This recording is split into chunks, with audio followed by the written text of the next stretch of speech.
I lasted the entire more than a week with everything singing and stuff. So I consider that a blessing. But yeah, no. So now everyone's getting back to work. But I find the weather so dry, like it's so kind of uncomfortable. It's hard to know if you're sick. I use just as a child. Yeah, or like the milk. So many viruses going around. It might not be so strong, but like the second you get sick, it's like, oh, I was happy with the love. Exactly. Makes you appreciate the day you're out, right?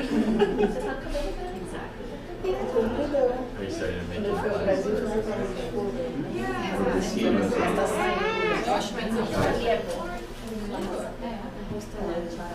Você falou de escola progressiva, uma vez antes de eu vir pra cá, aí eu fui pro Suzano, aí eu fui pra minha We usually do mine.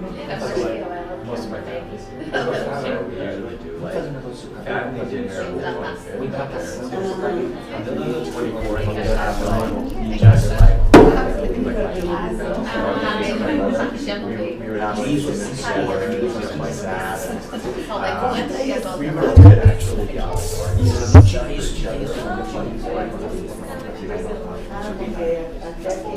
In Europe, most of it I find is culture. So like,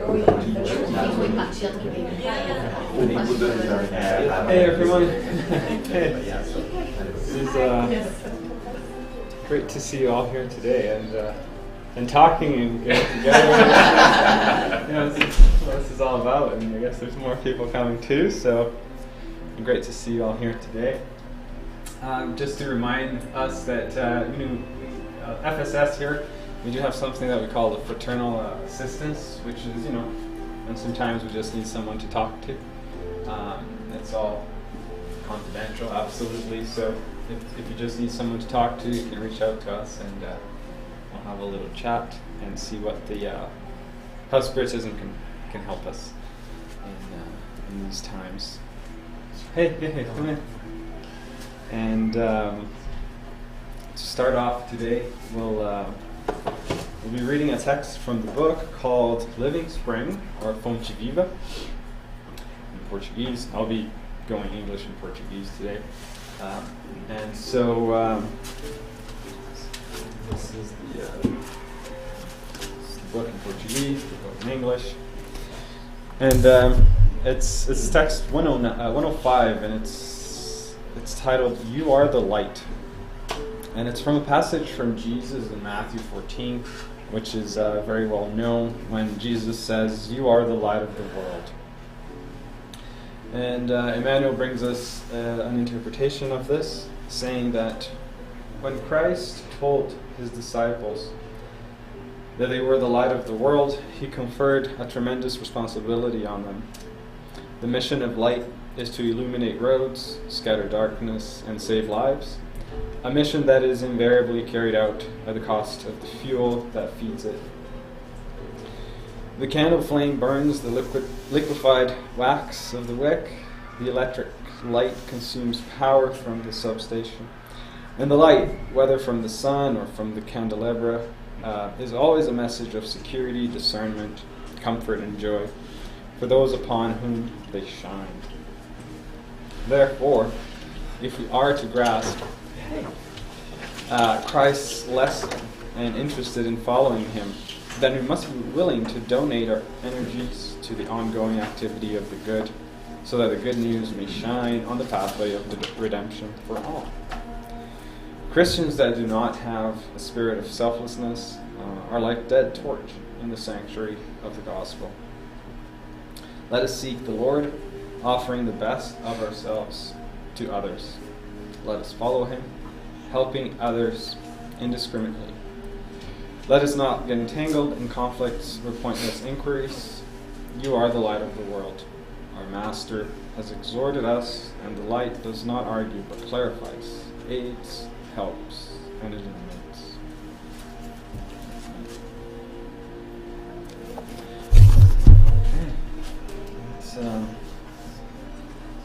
Let's just close our eyes and to embark in a little prayer.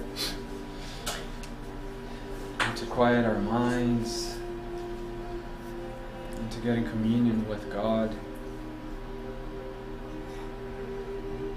And in doing so, we ask Jesus that you may be here with us, that you inspire all of us here today, so we can listen to your words, so we can learn from your examples and have our heart open to truly understand them. Dear Lord, we thank you for the opportunity of being all here today in communion, in community, sharing our experiences, our smiles, our hugs, and we ask that we can continue to do so for many, many days to come. May your light guide us so we can shine our light into the world. So be it.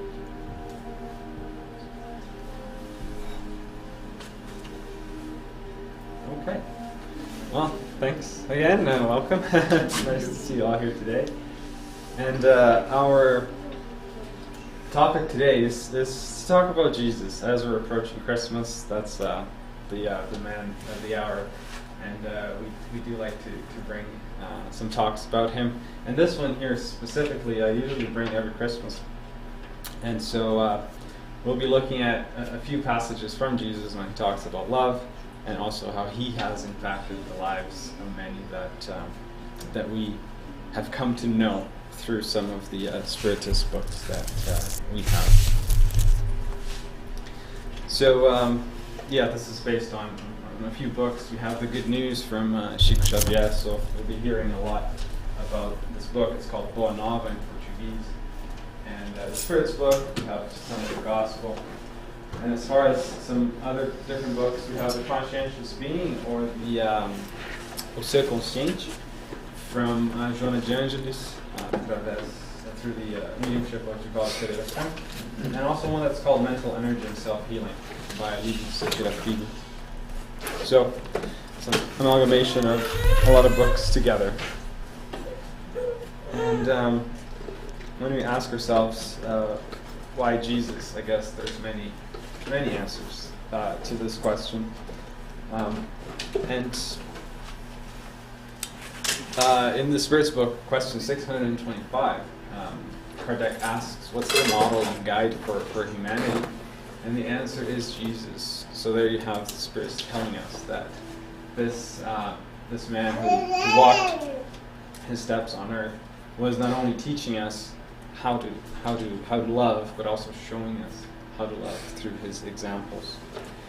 And I guess if you were at the Christmas party that we had a couple of weeks ago, we shared a song, and then I thought about my favorite Christmas song, and he talks a little bit about Jesus as well.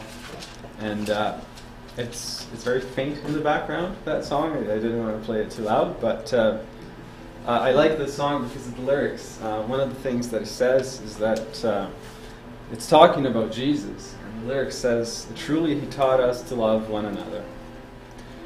His law is love and his gospel is peace. Chains shall he break, for the slave is our brother. And in his name all oppression shall cease. Sweet hymns of joy and grateful raise we.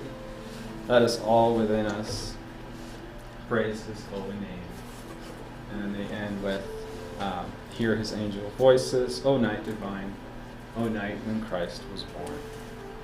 I wish I could sing that to you guys, but trust me, you don't want me to do that. This song is called O Holy Night, and there's many versions online. And it truly speaks to, I guess, one of the main reasons why Jesus came. Truly teach us to love one another. So as far as starting with an inner reflection, just a few questions that I'm going to pose, and you guys can reflect amongst yourselves, like inwards, especially this time of year.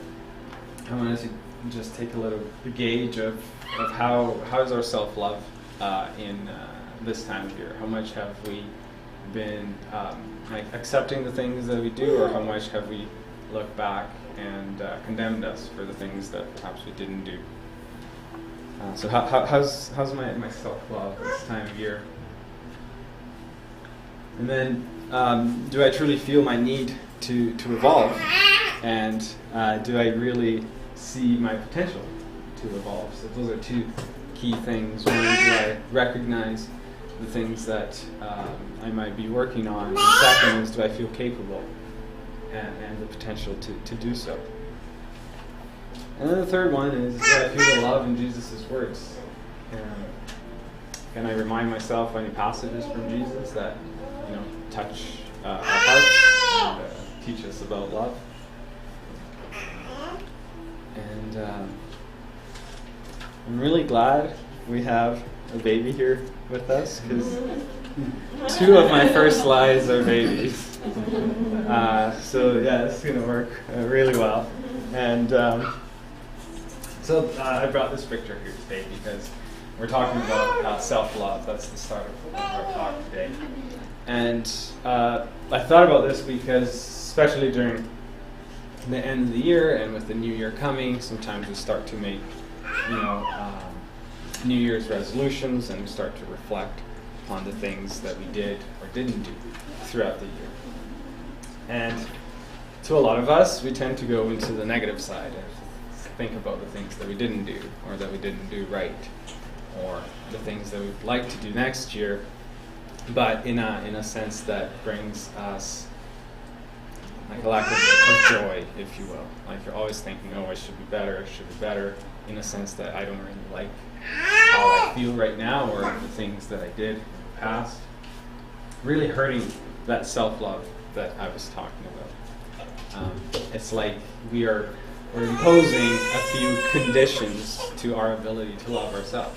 Like I'll be able to love myself when I, for example, get that promotion, or when I'm a good parent, or when, I start making more money, or whatever it is. We start to put conditions on ourselves that prevent us from loving us. And the reason why I put the picture of the baby is that, when you look at a baby like that, it's almost like instant love. Like there's no, you don't ask the baby whether it's he behaves or he doesn't, or if he eats when he needs to, or whatever, if he does anything right or wrong. It's like an instant love. You just look and you love.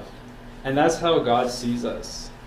That's how Jesus sees us. He doesn't ask us whether we are a good boy or a bad boy throughout the year. He just loves us for who we are, right? And when we look at a baby and we have the ability to just love without knowing anything about him or her, so we know that we have the ability to love unconditionally, right? That's what it means to love unconditionally. It's like not knowing what they might have done, you instantly love. So why can't we do that with ourselves then, right? Knowing the things that we did, knowing the things that we do, we should still be capable of loving us just like Jesus does, just like how God does. So that's the reason why we brought a little baby, just to show our ability to love, and also to remind ourselves that we were once a little baby, and if we looked at ourselves as babies, we would have loved us, so why not do that now as well? And then the second one is also a baby. And this one is in line with what we read at the beginning here, which is Matthew 5, when Jesus said, "You are the light of the world," right? And don't you light up when you see this picture, right?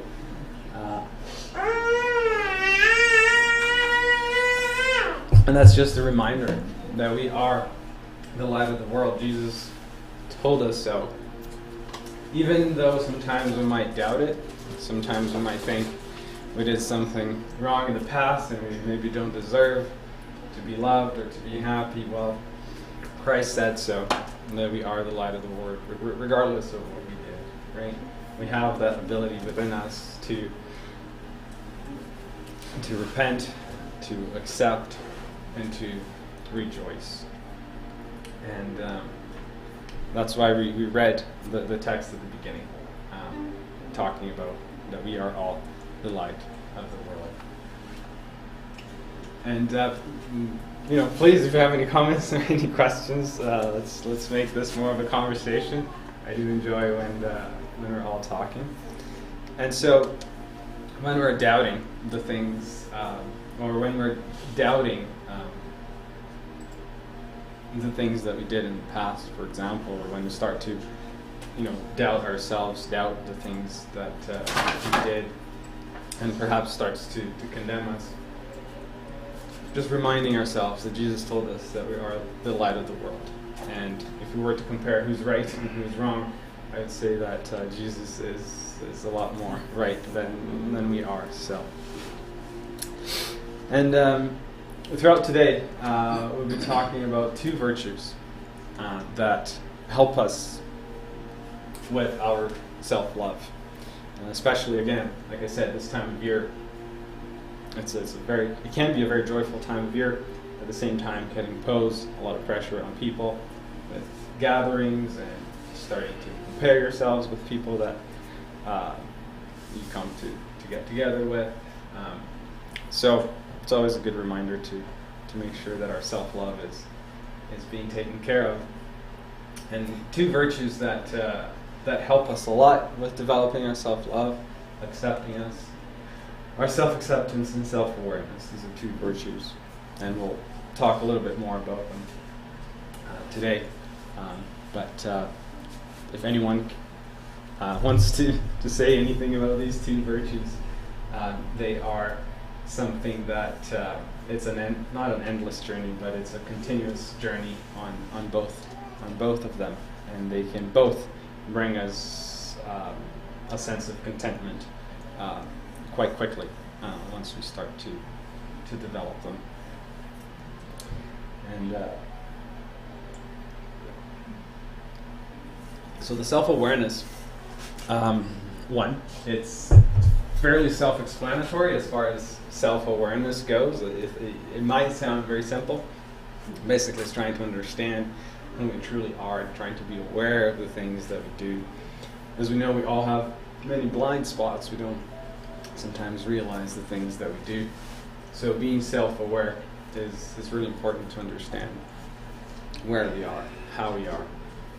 And Jesus, in Matthew, again, 11, he said, "Come to me, all you who are weary and burdened, and I will give you rest." In this passage here, he was inviting us to be more self-aware. Because he says, "Come to me, all you who are weary and burdened." And for us to know that we are truly weary and burdened, we need to know a little bit more about us. We need to be more self-aware. We need to recognize that, yes, I am weary, I am burdened, and I need you, Jesus. I need you to help me. So in that sentence, he was inviting us to be more self-aware, to be more understanding of our own selves. And on the way here, I was thinking about self-awareness and how can I make this in a way that makes a little bit more sense, that's a little bit more logical. And I thought about a little map. I sometimes use this analogy. If you think about you're walking in downtown Calgary, and a lot of times you get to a corner and there's a map of the downtown core. And there's two things usually that you look at when you're looking at a map. Usually, when you stand on a map, the first thing that you look is, where do I want to go? That's where our destination is. Right? So you look at the map, you find where you want to go. Now the second piece, which is the piece that I'm going to bring about self-awareness, is you look for that little circle that says, you're here. You need to know where you are so you can get to where you want to go. And that's the self-awareness piece. A lot of times we know where we want to go. Sometimes it's pretty easy to know where we want to go. But knowing where we are is key for us to take the first step. And take the first step in the right direction. Right? A lot of times we think, say, oh, I'm trying to get better, but it's just not working. Well, it's probably not working because we're not going in the right direction. Right? We might be trying to go backwards or sideways. And that just gets us lost. So the whole piece about the self-awareness, is going back to that map and seeing where we are. Those are the two things that you put on Google Maps to get to a destination, just two, right? And what does Google does after you put your location and your destination? It finds you the best path. And that's what the gospel can help us with, is finding the path to get to where we want to go, as long as we know where we are. So that's a bit of an analogy on self-awareness and the importance of it. And because it's a virtue, I wanted to bring two, we say here that they are some egotistical feelings that we have. You all know what I'm talking about. It's two feelings that we have where self-awareness can help us a lot. So pride and anxiety, I'd say, those are pretty common feelings that we might all have. And the thing about pride, and now I don't remember the question of the Spirit's book. There is a question where Kardec asks, what's one of the main issues with society? I'm just paraphrasing now. And one of the answers is pride. And the other one is selfishness. Thank you. And so pride is a big one, right? And the thing with pride is that it blinds us. It prevents us from going deep and seeing who we truly are. Finding that little circle of where we are on the map. And the anxiety, it deafens us. So, in the sense that even when we realize we need help and we ask for help, anxiety usually prevents us from listening, from truly listening to the help and taking that and going forward with it. So these are two egotistical feelings that we have, and self-awareness can certainly help push us away from it and transform them into the virtues that they have, which is humility and serenity. So the humility helps us clear our vision. It helps us see the map of where we are and where we want to go. And then the anxiety piece, it would, as we start to, realize where we are, realize where we need to go, we start to become more serene, because now we know the way, right? And this certainly helps us with our anxiety, and it helps us be more serene and more calm as we go through the path. But that it helps us when we can see it, and we can see it when we develop our humility. So you can see that it's all one feeds the other, and so on and so forth. So as I told you, I was going to bring passages from Christ talking about these virtues, talking about these feelings. And I'll be taking quite a few chapters from this book here, The Good News, or Boa Nova, and starting with chapter 19, which is titled Communion with God. And this is a reference to anxiety. And this is a passage where John and Christ, they're talking. And then John, he was pretty anxious. He was asking Christ about, what was it again? It was about praying. He asked Christ, he said, "Master, I've been wanting to understand my commitments with praying. I feel my soul is taken by hesitations. I long, or I really want, to be serene, to be in communion with God. However, the most antagonist ideas oppose my actual desire." And I think a lot of us can relate to this. Even though we want to be in communion with God, a lot of times we are taken away by other thoughts and other feelings that are not really in line with Christ. And then, so John himself, right, he was there, he was an apostle, he was with Christ, and he was having those feelings. So it's a very human thing to have.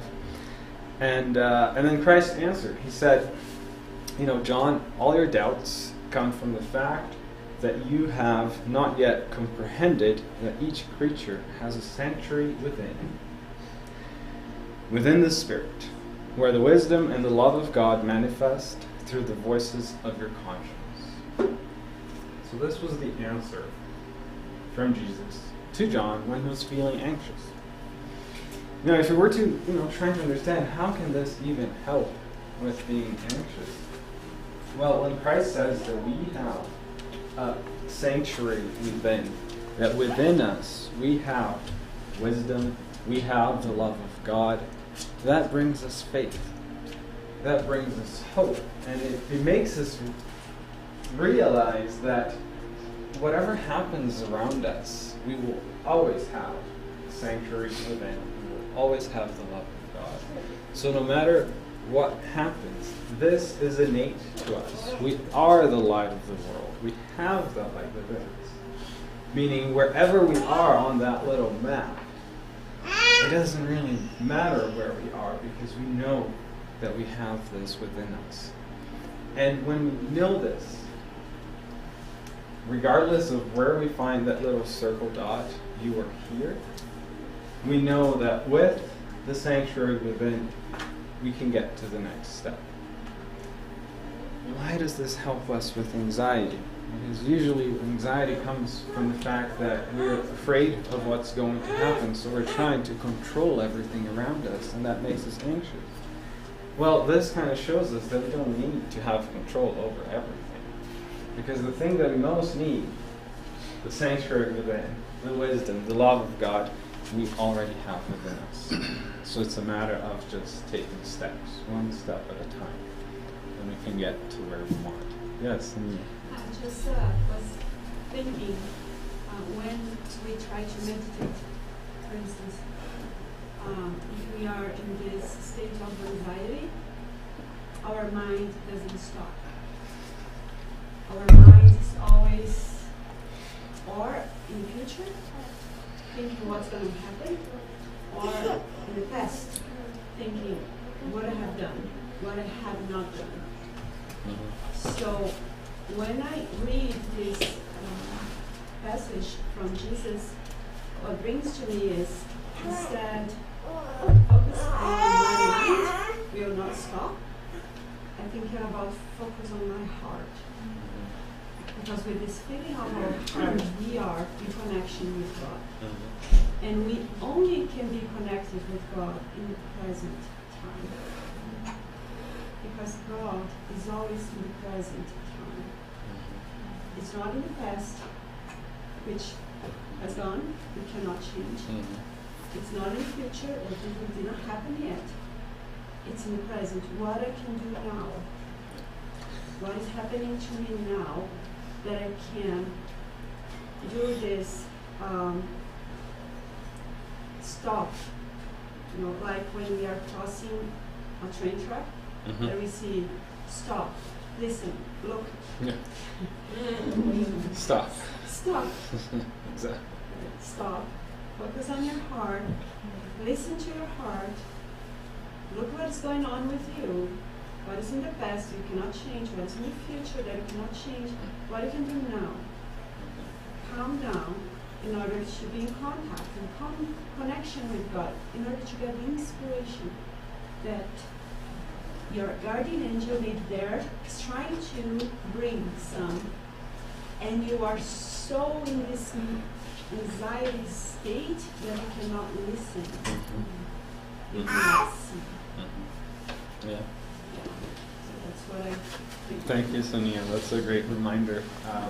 Absolutely. The whole point about, yes, living in the past or in the future is trying to change the past, which cannot be changed, try to control the future, which cannot be controlled. Both can cause us some anxiety. So. There is like an affirmation or a saying that says like the past doesn't exist, it's gone, and the future may never happen. And that's why you have the present. The present is a gift, that's why it's called present. Yeah, exactly. So this is really good. Thank you. Yes, that's exactly it. The present is the present. The present. It's the present. And it's there every day for us to open it. Great. And so we talked about anxiety. The other one we talked about pride. And there is one here. Again, this book, the good news, in chapter 25, it's when Christ, when Humberto de Campos, actually I should have said this. So this book is by Chico Xavier through the spirit Humberto de Campos. And he's telling us about the Last Supper. And it's something that happened, and it's also in the Gospel, we know about this. How during the Last Supper, Christ knelt down and started to wash the disciples' feet. And it was Peter that was saying, no, Christ, I will not allow you to wash my feet, because you're the master. You shouldn't be washing anybody's feet. And then in this book here, we can see the master saying, "You call me master and sir, and rightfully so, as indeed I am." So it's interesting when we're talking about humility that in this first sentence here, Christ is saying, "Yes, I am the master," and you do it right to call me the master, because he knew who he was. So that's one of the first things about humility. It's knowing who we are, what we aren't. And then he says, if I, the master and son, wash your feet, you should also wash each other's feet in the path of life, as the kingdom of good and truth. And this is the one that I like the most. The big man is always the one that sincerely makes himself smaller than anyone else. So Christ, in this example of washing his disciples' feet, by being the bigger man, he still knelt down and acted as a servant. So no matter how much we know, no matter how much we think we know, the big man is always the one who makes themselves a servant. And just talking a little bit about humility and how we can also learn humility from Christ, even though he was the master. He's still making him a servant quite often. So these are two really good passages from the book Good News, which is a favorite to a lot of us here at FSS, so we'll be hearing a lot about it. The second virtue that I want to talk about was self-acceptance, that we saw earlier today. And to help us with self-acceptance, I'm bringing a passage from Joana de Angelis through the medium Valdo Pereira Franco. And she says that the conscientious being, so ser consciente, should work on themselves always, starting from the beginning of their psychological reality, accepting themselves as they are, and improving without ceasing. So here, Joana, in the very beginning, right here, she's saying, starting from the beginning of the psychological reality. So again, it's starting from where we are. So this comes back to our self-awareness piece, right? It's understanding who we are without trying to hide who we are or put up a facade or a persona.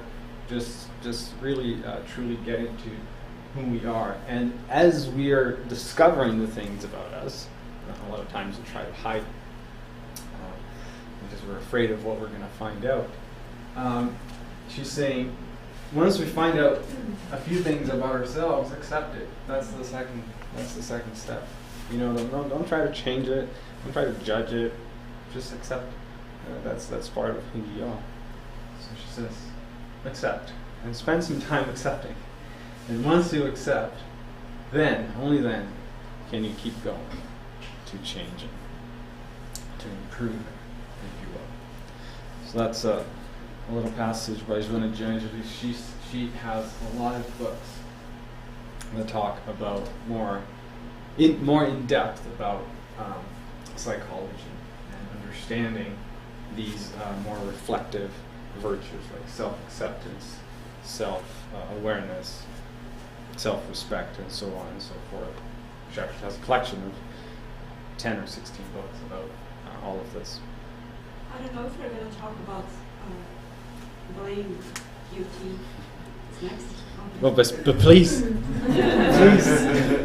please.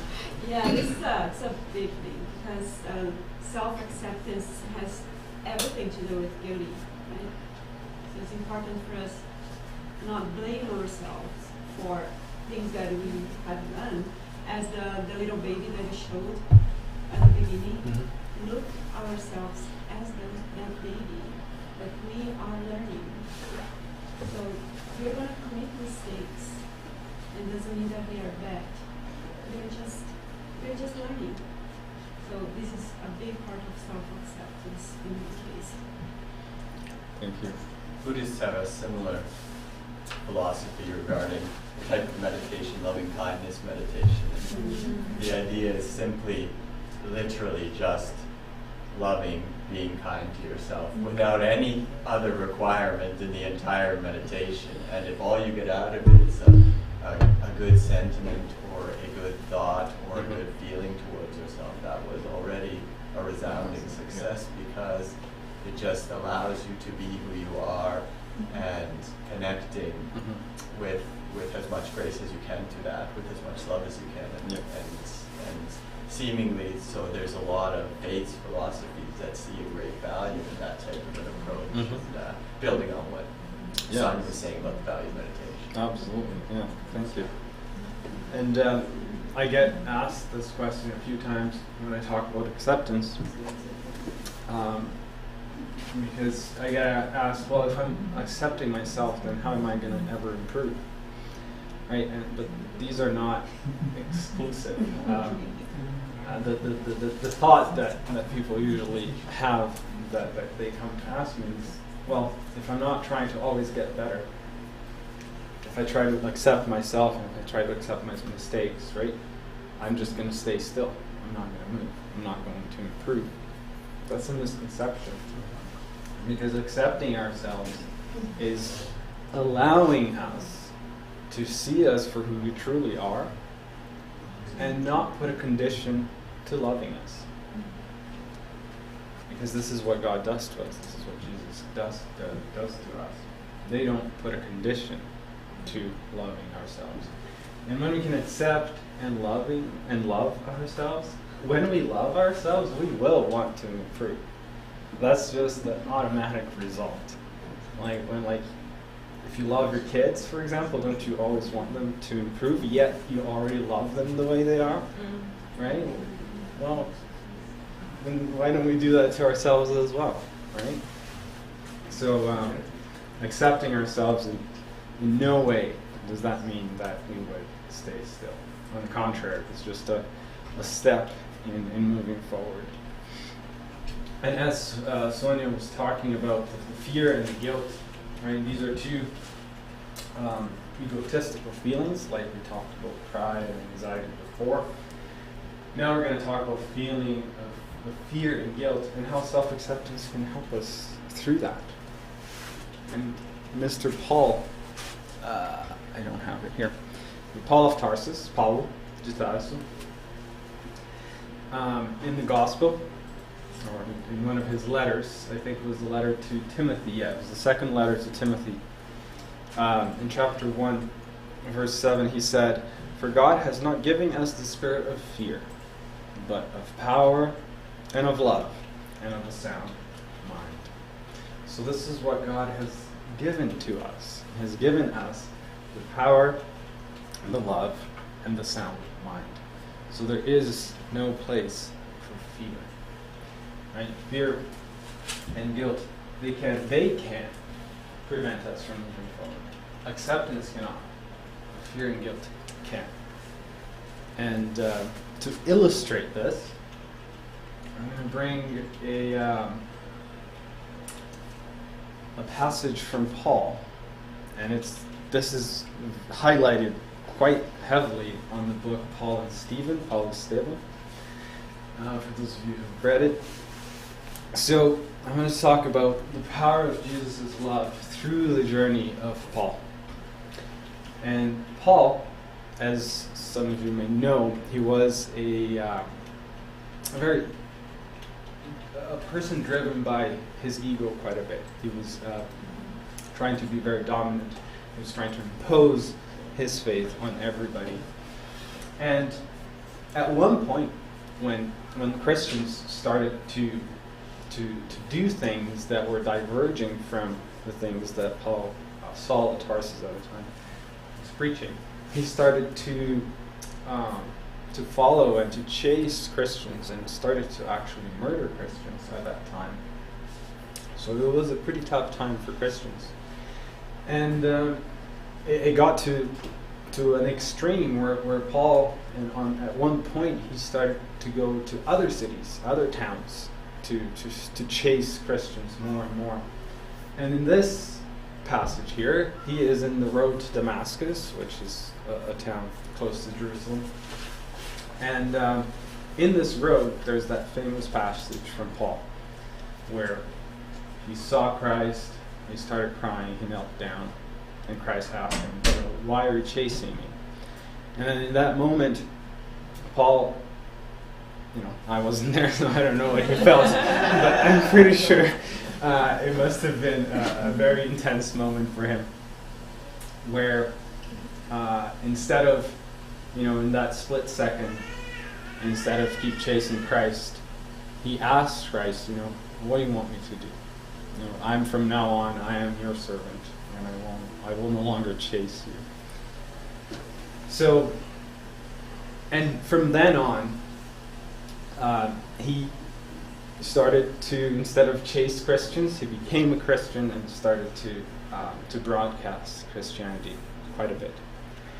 Right after this passage, he still had some of those. He still had quite a bit of pride, so he was still trying to impose a little bit of Christianity onto people. He failed, so then he went to the desert for a few years for the sole purpose of learn about himself, to practice that self-awareness. And after those years in the desert, he finally humbled his heart and then became the Paul of Tarsus that we all know and love. He became one of the biggest broadcasters of Christianity that we've had ever. And the key point that I wanted to talk about this, I told all this story, but I wanted to focus on one piece. In that moment with Christ, when he realized everything that he did, right? He was basically murdering Christians. In that moment, he could have been taken by guilt. He could have been, stopped by the guilt that he would have felt, thinking, "Oh my God, I've murdered people in the past. I don't deserve anything else." But instead of focusing on the past and on the guilt that could have brought him, he accepted everything that he did. He accepted for who he were, and moved forward. A very similar example to this is Judas. He also did something that he regretted.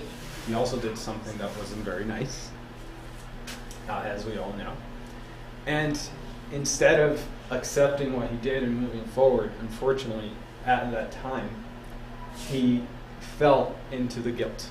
He felt really guilty about what he did, about showing Christ to the guards. And he ended up killing himself. So that's what guilt and acceptance can do to a person.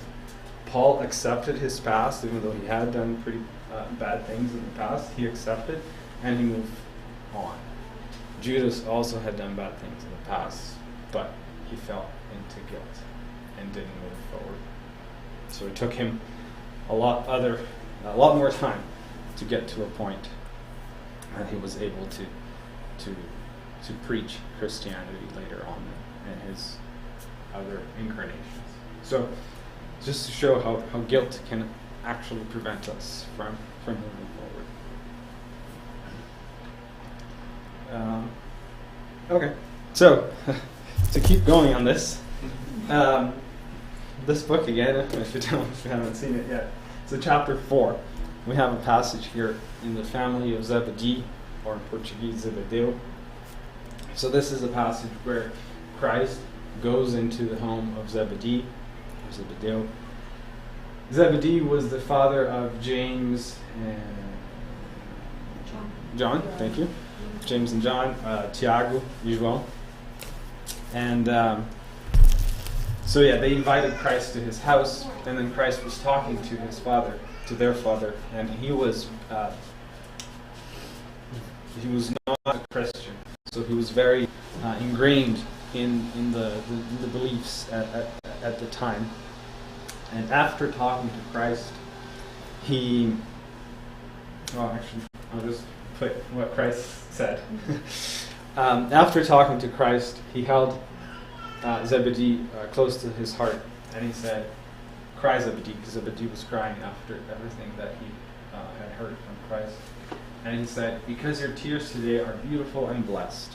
You feared God, and now you love him. You were lost in the human reasoning of the law. Now you have in your heart the spring of the living faith."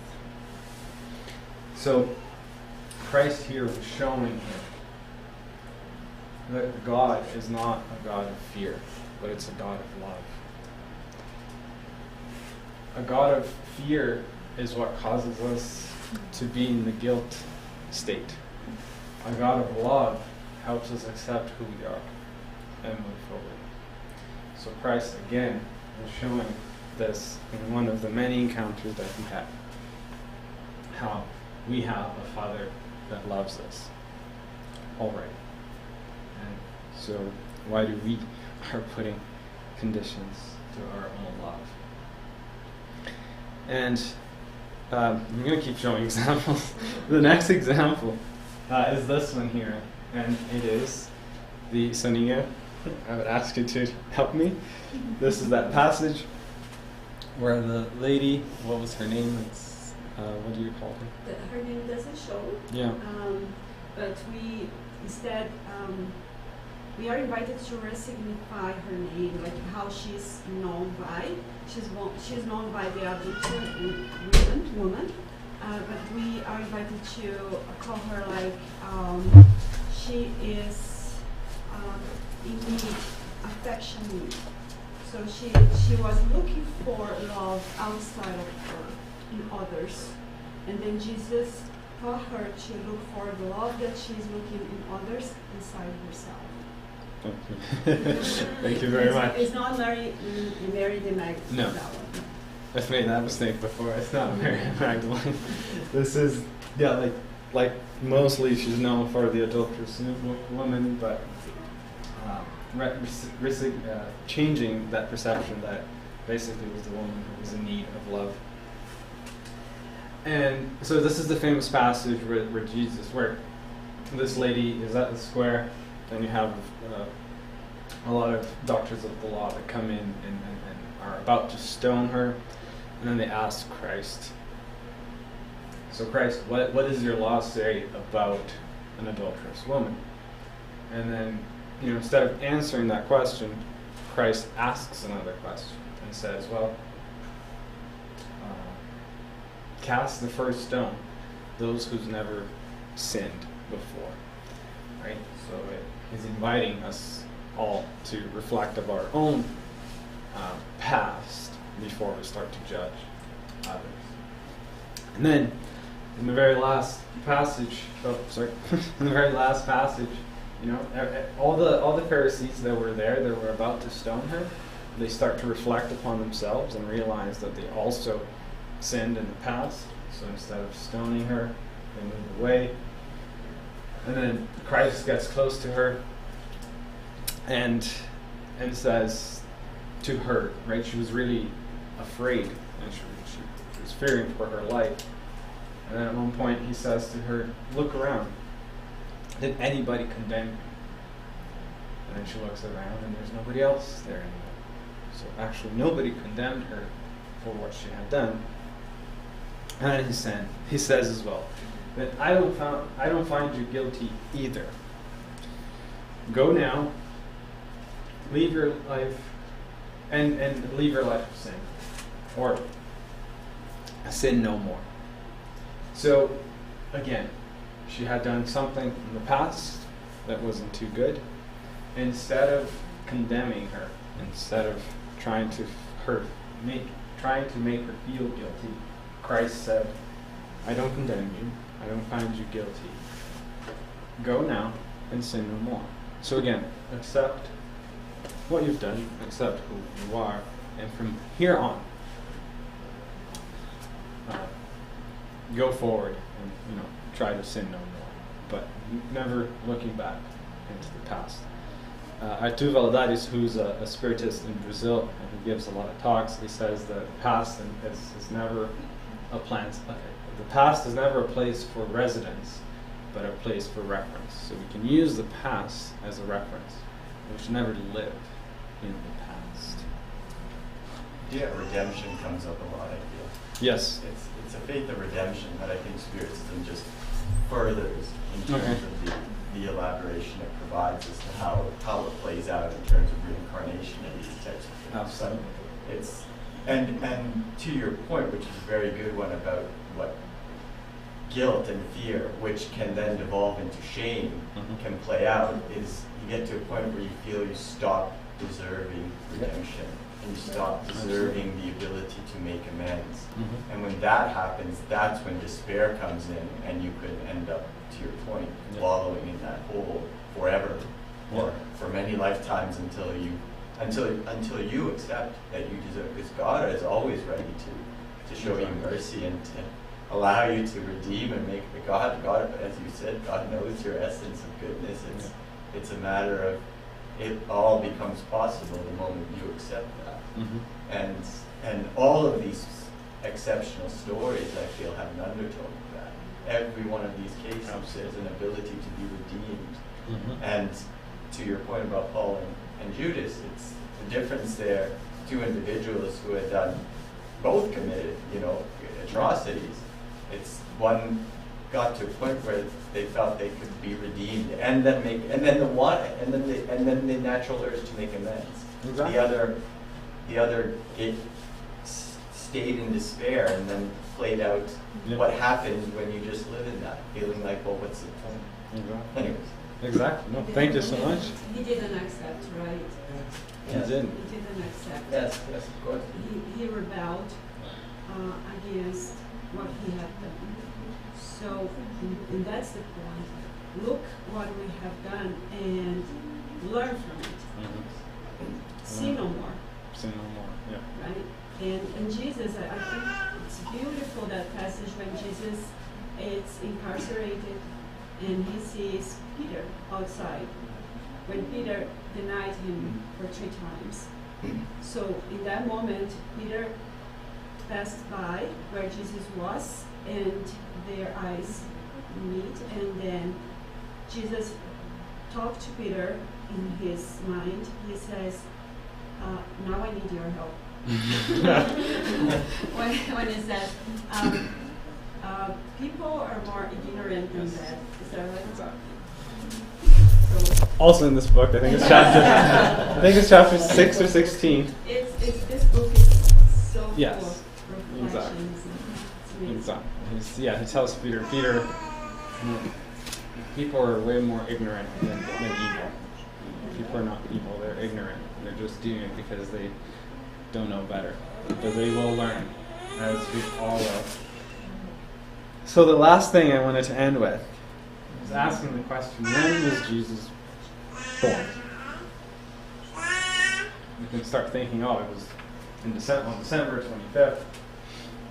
If you Google it, you might find some people saying some other things.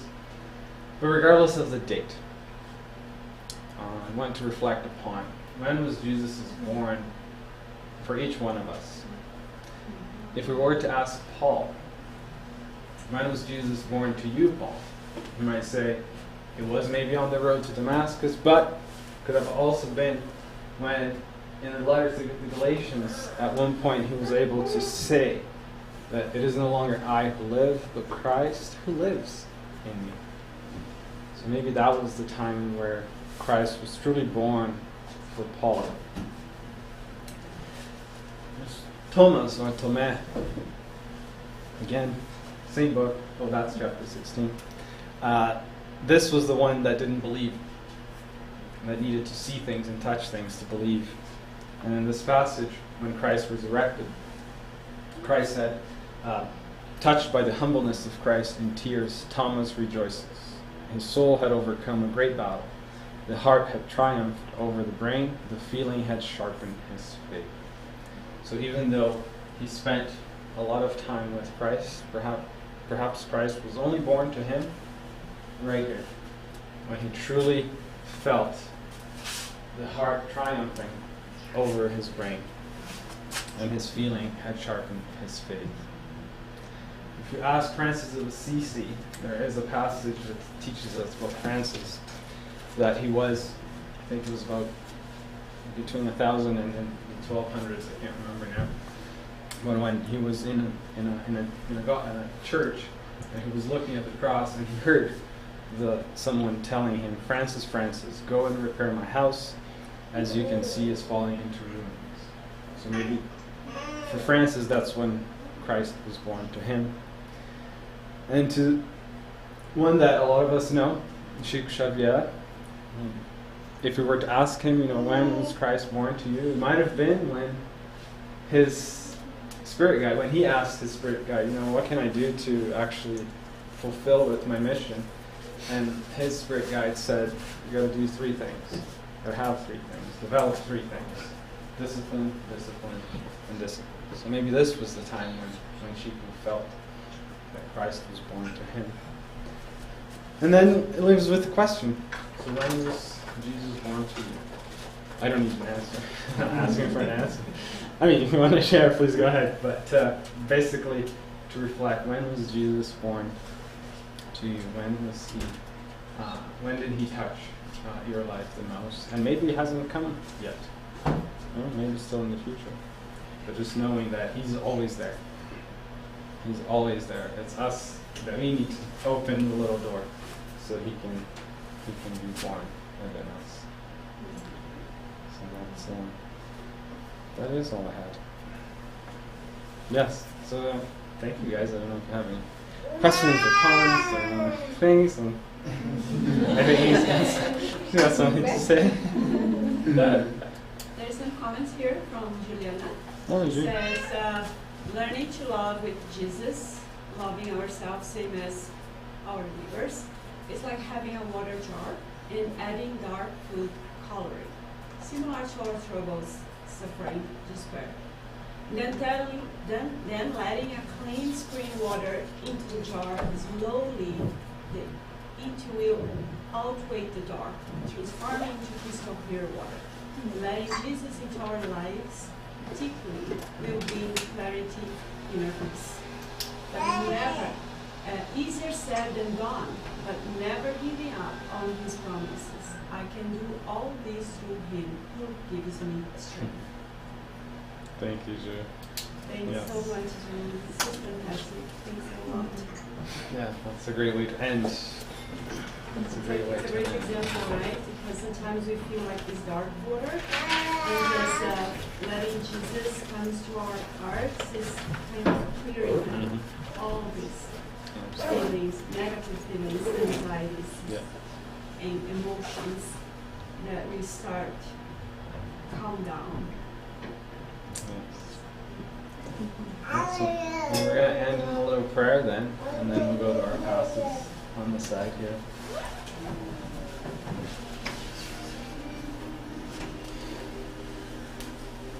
So just closing our eyes, and we ask you, Christ, to help us open our hearts